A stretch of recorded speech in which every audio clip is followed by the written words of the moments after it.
So I know that I'm new to YouTube and there's all this stuff that you're supposed to do, like getting ready and everything before you start filming videos, but I've been putting off doing anything with my planner. It's January 2nd and I have put off doing anything with my planner because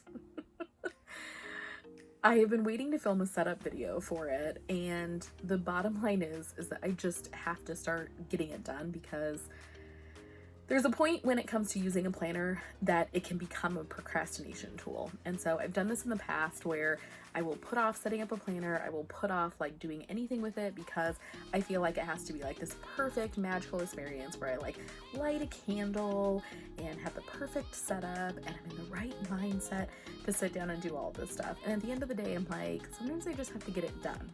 But then I further complicate it because I like to do all of the setup videos that go along with the planner. So I buy Inkwell Press Planner, and basically the way it works is that you buy the planner and then you get this series of emails that goes along with the planner itself.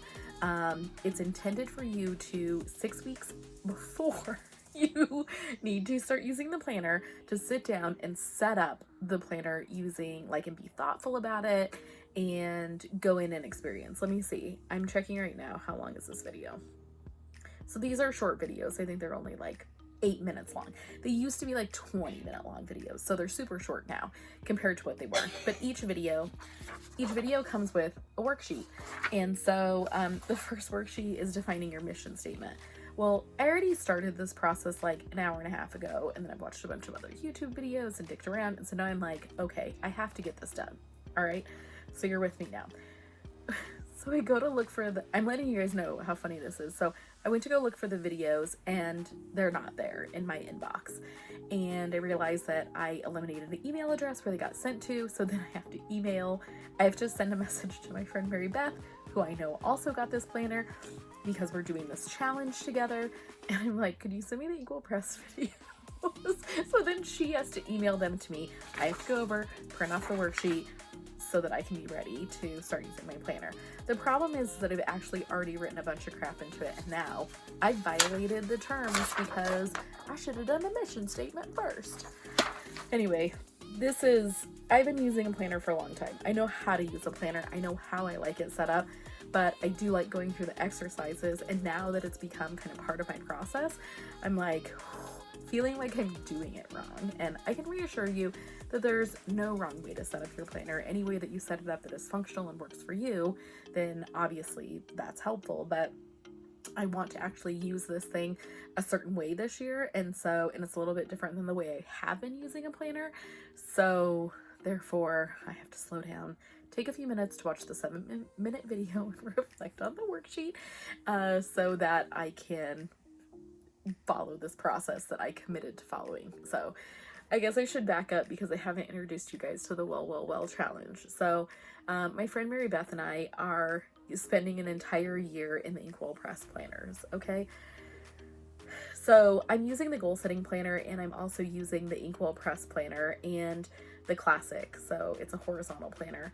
I'm spending a whole year in the planner. We're doing very specific criteria like reading the Joy of Missing Out. We're doing the Discover Your North Star course, Maximizing Your Day, which is another course she has. And then we're just going to see what working inside of one system looks like for a year, instead of being distracted and going down all the rabbit holes of searching for a planner piece and all of this stuff. She and I have both used this planner in the past. And so for us, we had a significant amount of change in our lives, and we are just trying to refocus on one structure instead of going bananas on it. So anyway, I thought that I would share this with you guys because I think you would get a kick out of it.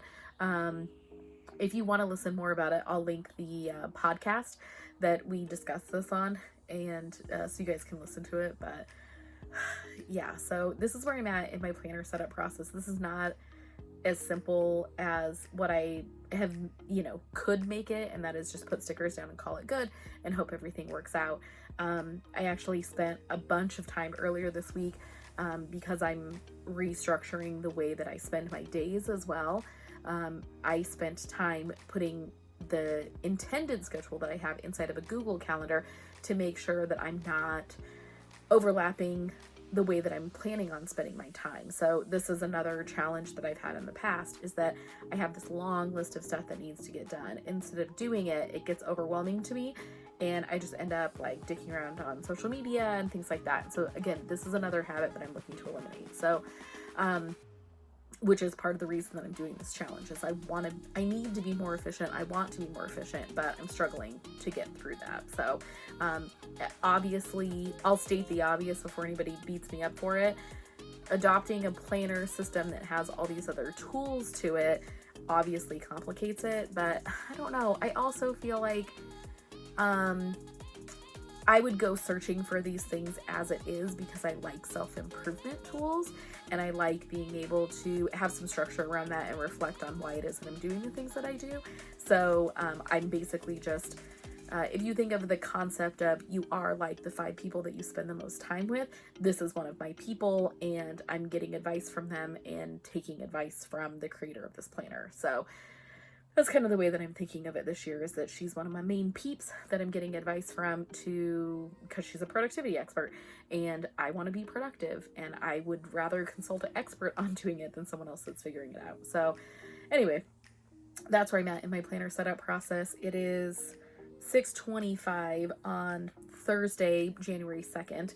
I should probably be making dinner right now, but my husband's asleep and we had kind of a late start because we stayed up too late last night watching John Wick 3. Too much information for you guys to know, but hang in there with me. I'm going to walk you guys through. I don't know. I might take you with me. I might not. I might distracted. So it's been 6 minutes already.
Okay, so that did not take as long as what I had anticipated.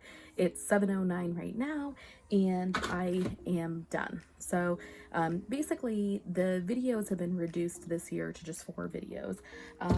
I realized early on that I had printed the wrong worksheet and clicked on the wrong link, and so I had to go print out a fresh What's Important to You worksheet. So I printed that, did the quick exercise, and then that was what there was a very first video on setting up the actual planner. Obviously, I've already done that. So the second video was on establishing what's important to you, which is a good activity to just to step back and take a look at like how you're spending your time, is what the intention of it is, and whether or not those things are actually important. And I know over the years, I've heard a lot of people ask this question, and I have even asked myself this question, for the stuff that I'm putting in my planner, does it really need to be there? Like, do I need to put a sticker down for laundry? Sometimes yes. sometimes it's really excessive if you've got a busy week. And so I don't know, it's not for me to dictate to other people how it is that they manage their days, manage their schedules and things like that. I can tell you, for me, I have come to the conclusion that I have laundry stickers. I will put them down because I have them, but I don't know that it's something that I'm going to go out of my way to buy in the future. I think in the past I purchased things like that because they were cute, because I could, and I just don't know. I don't know. I'm finicky. And so where I'm sitting right now today on January 2nd, trying to set up my planner, I don't know that I'm going to buy a lot of those things, but I have a lot of those things right now. And so my goal this year is to continue to use up what I have and not be accumulating a bunch more stuff. So anyway, so the first video was on setting up the planner, which I already did. The second video was on the what's important to you. The third video was on using the perpetual calendars in a certain way. And so that was actually really helpful. And that's where I went and got this notes sheet because a couple of things that she said in the video was consider important dates, and to not just look at it as, hey, I'm going to log anniversaries and birthdays, but start thinking about other things that you may want a single annual overview for. And so the thing that was interesting about that I hadn't considered about using my planner was that I'm able to work on projects. I could be adding marketing calendar stuff to that, like bigger picture stuff. So milestones and big events. And so I'm teaching a goal setting class in Chicago at Chicago Planner Conference in the end of February. And this is a topic that I'm going to be talking a lot more about in the like months and whatever year coming up. People go wrong in goal setting, and where I've struggled in the past few years because I've been skipping this step is taking the time to, you have a big goal, you have to break it down into smaller steps, and then those steps have to go into some portion of your daily routine so that they can actually get done. And so that was actually not something that I had considered doing, that now in this very moment I am reconsidering how it is that I'm going to use my planner this year, because I'm realizing that some of the bigger goals that I've set forth to myself, I could be putting on that perpetual calendar instead of just using that space to put people's birthdays. I mean, I could just easily set up a reminder, hey, someone's birthday is coming up. And in reality, I set up those birthdays every year, but the reality is I never do anything with them. I never mail anybody cards. Sorry, family. I rarely call people to wish them happy anniversary. And so I could really just be putting those on like a Google Calendar and getting a reminder on my phone instead, and then it's there, just have it repeat every year for the rest of my life associated with my email address, instead of having to put it in spaces in my planner. And then I could utilize that space to probably eliminate some kind of like a to-do list notebook or a sticky note that's floating out there somewhere, and further integrate my goals into my planner. So that video did give me some food for thought as I'm doing this. The other thing that she talked about was, and so let me show you the page that I'm gonna hold it up. So give me just a second to flip back to it. Again, that's why I like the setup videos, is that a lot of people struggle with how to use their planner best and how to do all of these things. But the reality is like, sometimes you need help, and sometimes you need people to give you good ideas. So that's this page on this planner. I already decided that I was going to use it to track where it is that we were going to be this year. But the idea of using it for bigger projects that I'm working on, and even milestones inside of those projects, would be a cool like year at a glance thing. So done, I'm adding in. The other thing that she suggested was to use the perpetual calendar a little bit differently than the way I had been considering it. And it eliminates me needing to buy a wall calendar, which I felt like I needed to get, and puts a bunch of trackers into here that could be valuable. So that's this page right here. And so basically the way that she said that you could use it is that you would use this calendar, so one whole year calendar, to start doing marking dates. And so something that I've had a hard time with, or that I was using a wall calendar to keep track of, was when we were gonna be somewhere. So on the monthly view, I can just highlight like, hey, RV world, we're gonna be, or hey, RV, like we're gonna be in Arizona these months, you know, we're gonna be in Arizona these next 3 months, we're gonna be in Idaho these months, Washington this month. And I could just be highlighting them and just have a simple color coding system. And then other things like days that were parked. Like RV people, I noticed, are keeping track of things like the number of days that they traveled and filling up on gas. There's all these things that I just discovered that at the end of the year, RVers like to do like a status update for themselves of what it is that they've done. And so it just never dawned on me that I could be tracking all of that stuff. Like right now I'm tracking our mileage in a pocket notebook, and it's working for me, but it probably could work better. It's making me think a little bit more about ways that I could use this one planner instead of trying to build out like 40 bajillion different tools to be able to do that. Like, and if I wanted more information to be stored, I could probably just put a worksheet in here for a quick glance thing. So I have like pre-punched notebook paper that I could just stick in here to keep track of some of this stuff instead of overcomplicating systems that I don't necessarily need. Anyway, so the other thing that she said is that doctor's visits and dentist appointments, like I know we already have a dentist appointment this year that I need to get on my calendar, and I'll put it on the daily view. I'll probably put it on the monthly view as well. So I've already written it like 2 places in my planner, but just why was it like, there's times where we have these discussions like, why our dentist appointment is in April? Why is it that we can't leave before Arizona before April? Or why is it that we need to be back? Oh yeah, dentist appointment. And I know I'm going to have some doctor's appointments coming up this year too that I'm going to need to be tracking. So having them on here would probably make a lot of sense, just so I know how the year went. Anyway, so that was the second video that gave me some food for thought. Now, the third video that she did, she talked about goal setting. And so I've already gone through her goal setting series. So I got up and did the dishes while she was doing that and realized that the steaks that I plan on cooking for dinner are frozen still. And so I'm going to have to go figure out dinner here in a little bit. And then the last video that she had was walking through this system that is new to the planner this year, but not a new concept to her, like to the philosophy of Inkwell Press. And that was setting up 3 different tiers in the planner. So I'm going to hold it up for you guys. And I walked through again in a previous video. I've already walked through this, but I'm going to show you what it is that I'm talking about. So on the planner itself, it says Escalate, Cultivate, and Accommodate. Okay. And so sorry if it's backwards. I'm facing myself so that I can see what the heck is happening. So these 3 sections in the planner have been really confusing for a lot of people. There's been a lot of talk about like, do you just cover them up with a sticker? Do you just ignore them altogether? And so the way that I typically use my planner is I use it morning, afternoon, evening, and I've just structured my day like this. I don't necessarily have a schedule where I'm leaving the house and going out and doing things. And so I don't necessarily, and the schedule that I do have, I'm running it off of my Google Calendar. And so I don't necessarily need to put that in a planner. I'm not trying to duplicate a bunch of efforts here. I'm trying to keep this as simple as possible.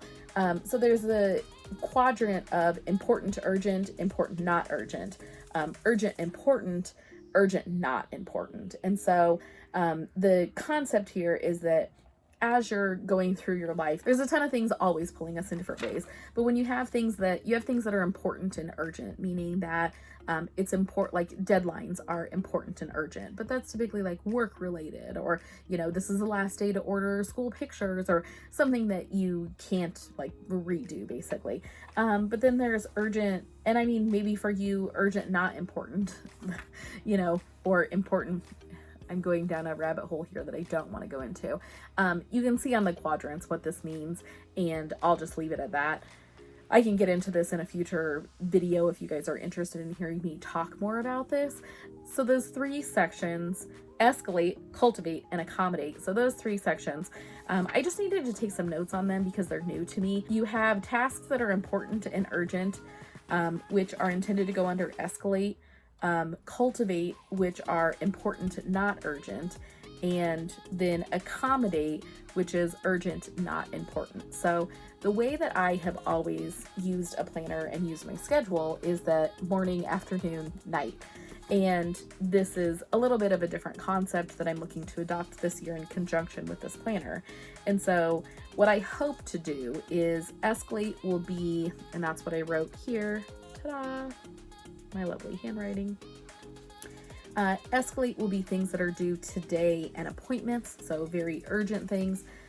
Cultivate will be more projects, like there's things that I need to learn, and so I'm adding like courses or people that I need to ask questions of, that I just need to have a conversation with, that it's not necessarily an appointment, but it's urgent to me, like important, not urgent that this happens. Project tasks that are kind of fluid, where it's like you need to get them done, but the due date isn't quite there yet. And so those are the things that I plan on putting in the Cultivate section, because it's really like longer term due date, important to get done quickly, but not if it doesn't happen today, no one's gonna die. And then the third section is Accommodate, which are flexible tasks. So a Target run to me is a flexible task. Like, it's rare that I have something that is so urgent that I have to get to Target to get it right now. Minor things like that are the things that you're going to be putting in the Accommodate section. So I don't know, we'll see how it goes. The other thing is, and I shared this before, but in the bottom section, I want to put two things, the boxes, two things that I've done well and one thing I need to improve on each day. I am working on automating our meal planning so that every month I'm just rotating the meals, and so I don't really need these sections for anything else. We don't buy a ton of stuff. I don't do a lot of running around, and so I just don't know that I need all of this area for the planner. I'm still kind of struggling with where everything goes. So obviously I'm needing to take a little bit more notes because this is a little bit of a new system for me, and we'll see how it goes. So I'm gonna spend a little bit of time, probably go get dinner right now, and then come back and work on this a little bit later. So I'll show you guys the finished product for the first week that I have laid out. So it's January 2nd right now, and so the week in this planner is almost done, but there have been tasks that I have written down on a sticky note that I wanted to put in here just to get used to the system and get an idea of how it is that I want to use it. Obviously, I want to integrate what next Monday, what I put down for Monday for those tasks, so I can get a flow of how I can use this planner. So wish me luck.